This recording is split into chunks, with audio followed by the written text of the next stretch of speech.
The ocean has its dark sides, as you probably know if you've ever jumped off a boat out of sight of land and felt the sudden presence of Cthulhu, Jaws, and the Kraken floating up beneath you. Let's get into it. Speaking of the Kraken, this unpleasantly large calamari of hate isn't just from the Pirates of the Caribbean movies, but has been spoken about historically for centuries. The Kraken was recorded in accounts from 1600s in Scandinavia, where it was said to emerge unexpectedly from the depths and aggressively rearrange the decks and sails of any ships that were unlucky enough to be in the area. Good thing that's just a myth. Oh wait, giant squids do exist, and they are so secretive, devious, and mysterious that they were only seen alive in the wild for the first time in 2004 and were only recorded by video camera for the first time in 2012. Sure, they're probably a bit too small to assertively interrupt the Scandinavian fishing industry, but I am not willing to bet that they don't have a much bigger, meaner cousin sitting at the bottom of the ocean by some portal to the underworld. Next up, we can talk about how the big waters of our planet like to sometimes swallow up human civilizations. There's the legend of Atlantis, obviously, but history is full of stories of cities being washed away by tsunamis or blasted to the bottom of the ocean by volcanic eruptions or earthquakes. Some of those ruins have been found. For example, the ancient Greek city of Helike was submerged by a tsunami in the year 373 BC and was rediscovered by archaeologists in the early 2000s. Not only was the city washed away with all of its inhabitants, but 10 Spartan ships that were anchored in the harbor were dragged down too, which probably made them declare war on the ocean or something. The ultimate twist was that the city actually worshipped Poseidon as their main deity, so you've got to imagine that those temple offerings were not very satisfactory. You might also remember the 2004 Indian Ocean tsunami. Since tsunamis pull the water back from the coast before the wave strikes, a group of fishermen saw a lost city appearing from the depths. The fishermen reported seeing temples, a sunken city, and monuments exposed to the open air for the first time in eons. Hopefully they then left in a big hurry after seeing this sight. They probably waved hello to Indiana Jones on their way out. The bottom line is that tsunamis have the power to turn your sleepy coastal community into a mermaid metropolis in a matter of seconds, and if you're still by the coast in time to see one approaching, your thoughts are probably either, wow, that is so sick, I'm going to surf that, or I'm about to taste the knuckles of Poseidon. The ocean is also haunted beyond mortal comprehension, and not just by the anglerfish either.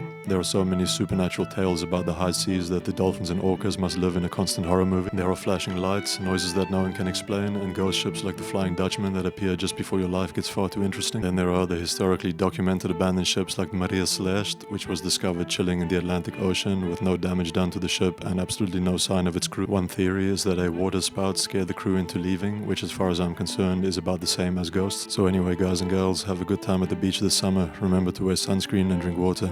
Catch you next time.